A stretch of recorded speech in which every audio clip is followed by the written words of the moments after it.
Hello, friends. I'm Iraline with the Suffer Market, the Expat Files, and today I have the pleasure of introducing Anton with the Flying Buck to you. Anton, welcome, welcome. It's nice to have you Well, on. thank you very much. It's nice to be here, and So, thank you for having me.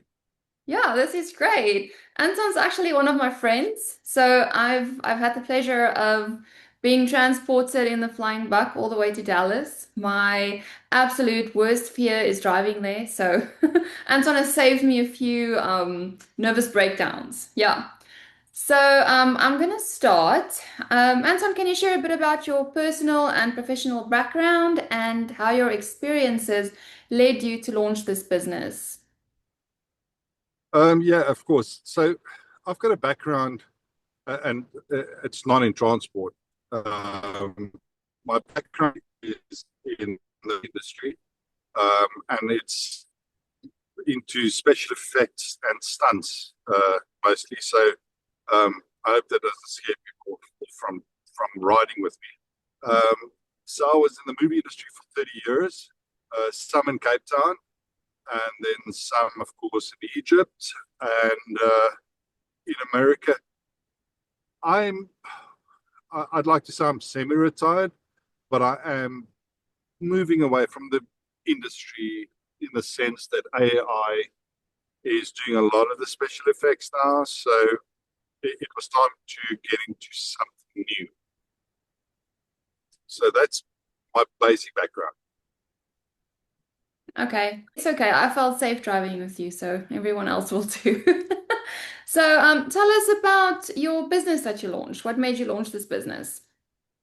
So being in the movie industry and having traveled quite a bit, especially out of a small town in East Texas, there was a need because I felt there was a need for a little company that could address, first of all, the economic kind of situation that small towns in Texas are in, and that is that people don't have a ton of money.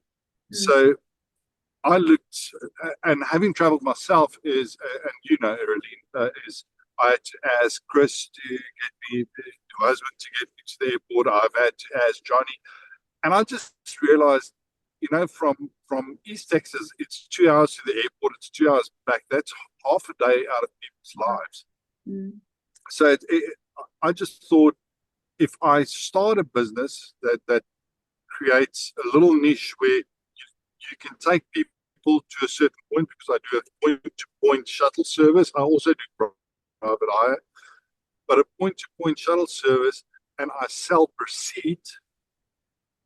I thought economically I can help people Mm. because it would be a cheaper and a more comfortable way to get to the airport. And then, of course, out of just a point of view from asking friends and taking 4 hours out of other people's time, it just made sense Yeah. to try and get into a niche which I think didn't exist in East Texas. Yes. Definitely much needed. Definitely. I don't know anyone who hasn't needed a ride to the airport. Not one person.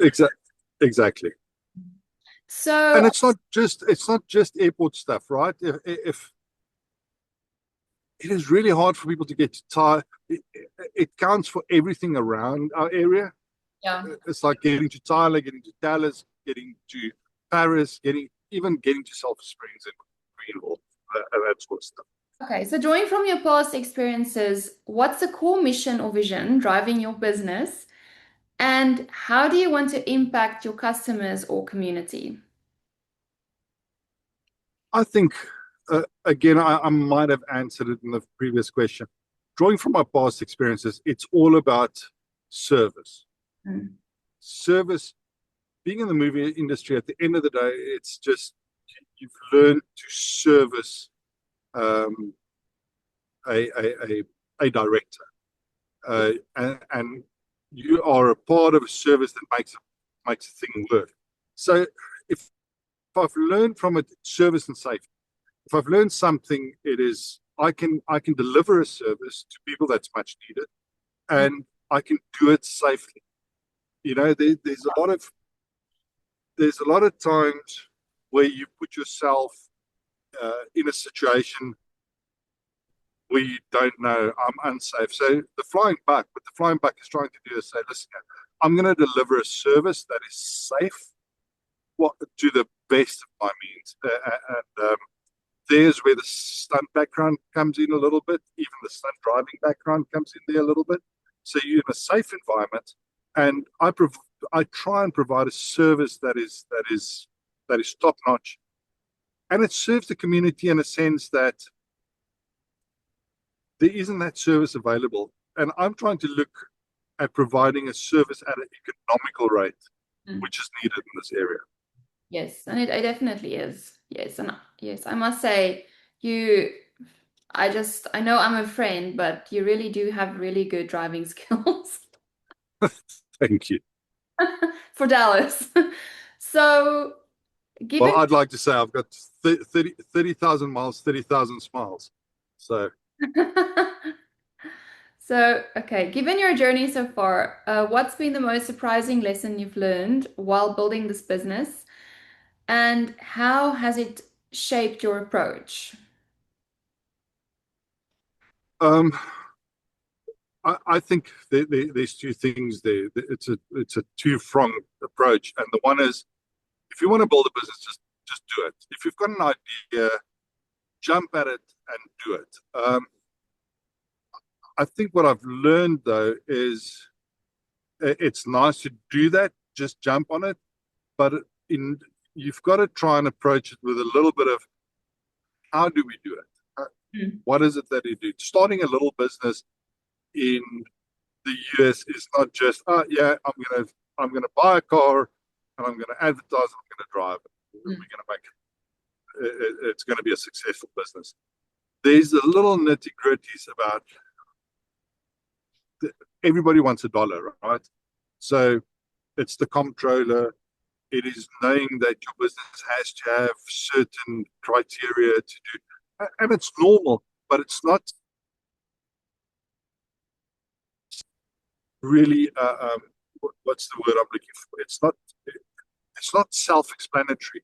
Mm. You discover as you go along, and I mean, I wish somebody would actually, if the South Africans are listening, somebody would come up with a list of things that you need to do when you start a business or Yeah. start an LLC. Just have this list. This is what's going to happen. Yeah, we can do that. I mean, I'm sure it's available, but it's not that easy. Oh, I mean, I did go and do a little bit of research, but yes, attack what you want to do, but have a little bit of. Uh, I think if I did all of this again, I would do a little bit more research into starting an LLC. Um, I think we all the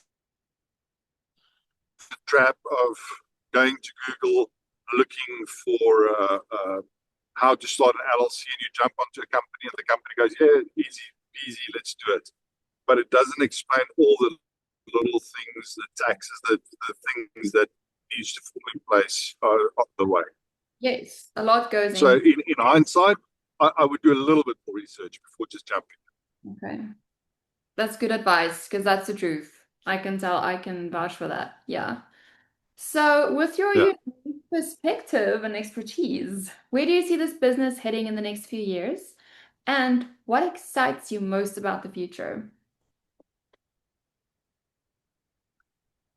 Um, I, I'd like to expand the little business, and I've got a little idea for the business. Is I don't want to be a bus. I don't want to be a 10-seater. I want to do. This is a Pacifica, a 2019 Pacifica, and I would like to stick to this kind of minivan cars, which gives you a little bit more of a personal service, um, and you can make it affordable. I'd like to see the Flying Buck servicing all of East Texas for the moment, and then all of Texas for little long distance trips, medium distance trips. So I'd like to grow the company there. What? Just repeat the question again. So, okay, with your unique There's perspective, a there's this. Yeah. expertise, where do you see this business heading in Yes. years, and what excites you the most about the future? So my business heads into having a couple of these flying bucks running around. What excites me about the future is that um, everybody feels like the American dream is dead. But what I've realized doing this, and it's hard work, and I spend a lot of hours. Like I said, I've done I've done 30,000 miles in about 4 months now, Mm. which is a lot. But uh, if if you work hard, if you work hard, and this is still true for America, I believe, if you put your mind to it and you work hard and you stick to your idea, it will grow. And Mm. I can see the growth happening now. Mm. Like there's lots of times where I just oh, do I have to get in behind the wheel again and repeat my day. But what I've realized is if you are consistent and you keep knocking, the opportunity exists. Mm. And you know what? If it doesn't, bang, you do the next thing, but you do it with the same commitment, the same input. Yes, So that excites me. That excites me that the opportunity in America actually still exists it if definitely, you want to grab it. Yeah. if you want it, it's there. Definitely. Yeah. Definitely. Okay. So what I'm gonna do is I'm going to put all your website link and everything in the description box and just Easy. Theflyingback.com. Yes. theflyingbuck.com. So yeah, see we're both wearing our Springbok shirts because Of that's course, I've inspired the Flying Buck, right? uh, So got a yes. Rudy. This might come out as merch later if you guys like the little flying buck. Yeah, it's really cool. So thank you, Anton. Is there anything else you wanted to share before we say goodbye? Anything? Hey, guys, I don't just do airport runs. If if you're in Dallas, well, if you're in Texas, and you need to get somewhere and you want a private driver, give me a call, get a quote. It would be lovely. And thank you for having me, early. Thank you. I'm so excited.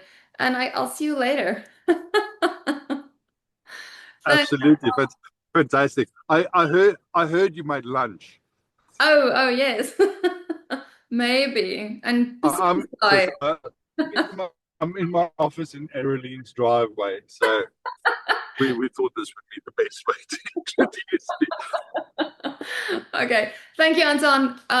We're Thank you very much, again soon guys. on our podcast because that's also coming, people. It's coming.